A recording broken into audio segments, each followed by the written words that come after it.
El uso de las imágenes fue una característica fundamental tanto en Europa como en América, sobre todo en periodos de grandes transformaciones como lo fue el auge del humanismo, el Renacimiento, la reforma religiosa o la expansión colonial, siendo así que las imágenes se convirtieron en un vehículo importante para la comunicación, la educación y el poder. Con estos cambios, las imágenes ya no solo representaban un símbolo religioso, sino también un símbolo de poder político, de expresión cultural y de cambio social.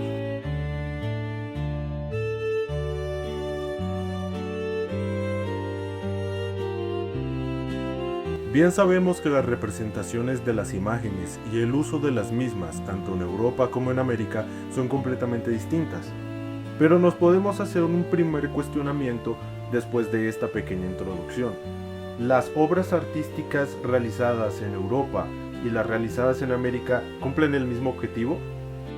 Bueno, la respuesta a la incógnita es bastante sencilla. No era exactamente el mismo objetivo de la representación de la imagen o el uso de las imágenes, precisamente por el desarrollo social.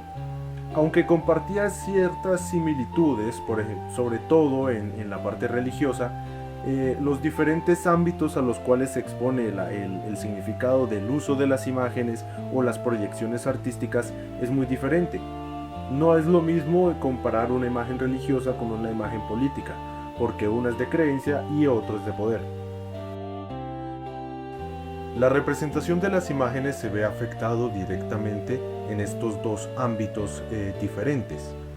Por ejemplo, en Europa predominaba la enseñanza de lo religioso por parte de lo cristiano, y las imágenes que se usaban en ese tiempo representaban precisamente una transformación de pensamiento y una estética, siendo una representación de las imágenes más social y poblacional. Por otro lado, en América se podía notar o se podía expresar una transformación cultural y una integración hacia lo ancestral. Son creencias totalmente distintas, pero comparten una misma representación. Las imágenes que se utilizaban en representación a sus diferentes culturas se caracterizan por darle fuerza a sus creencias o a sus enseñanzas, tanto metodologías como experiencias.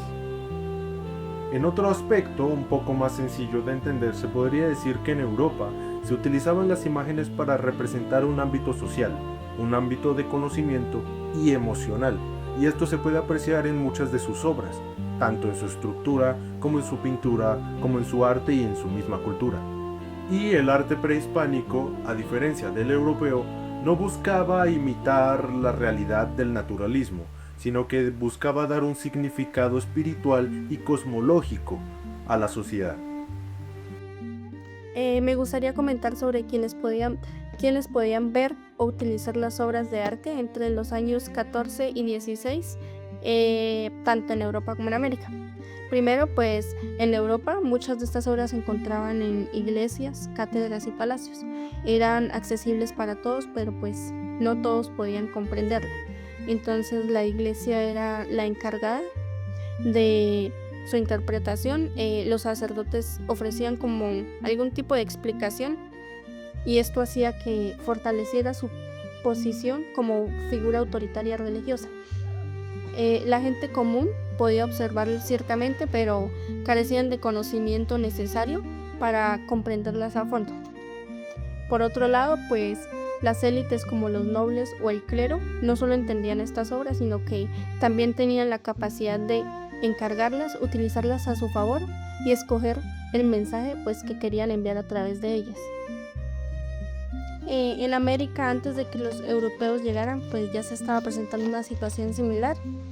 Muchas piezas estaban en tiendas de culto o códices y muy pocos tenían acceso a ellas.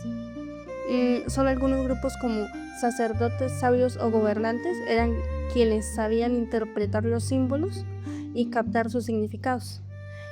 Aunque los rituales que involucraban estas imágenes pues estaban como destinados a las élites. Ya para concluir, pues aunque un gran número de personas podía ver el arte, solo unas pocas tenían el conocimiento o la autorización para emplearla o interpretarla. El arte, más que una forma de libre expresión, pues funcionaba como una herramienta de poder controlada por aquellos que gobiernan la sociedad.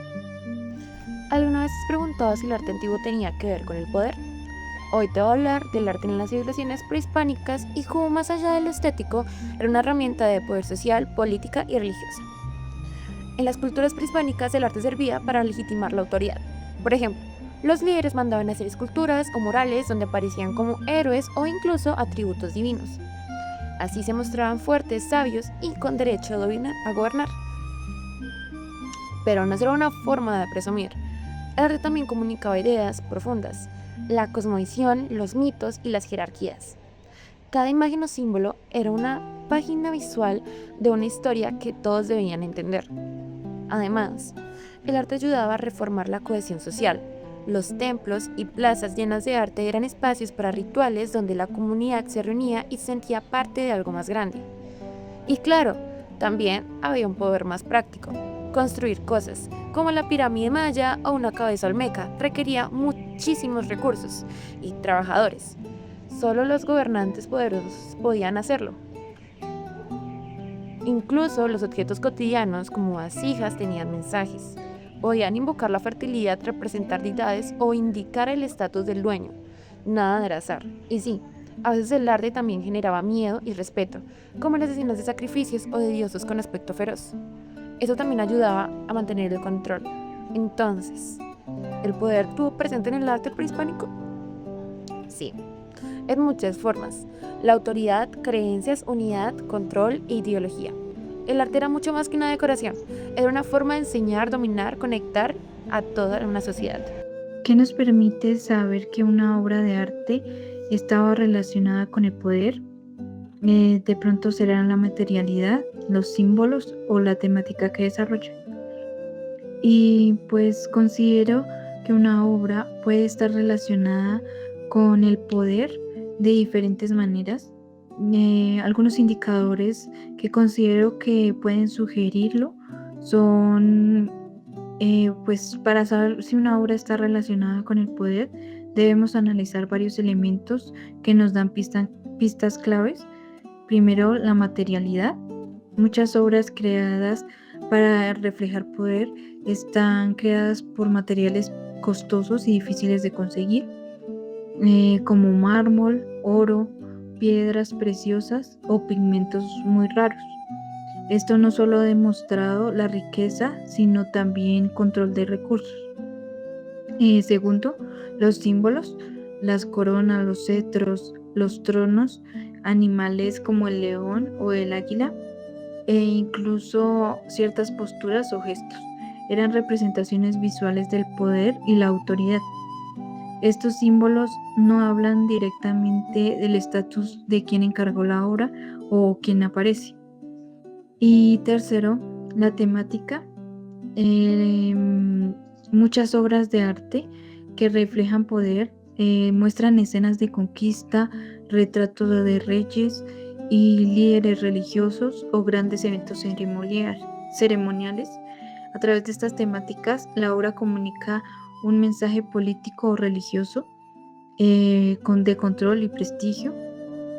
Y pues en conclusión, no es solo un elemento lo que nos dice, sino la combinación de materialidad, simbología y temática, lo que nos permite entender que una obra estaba profundamente vinculada con el poder.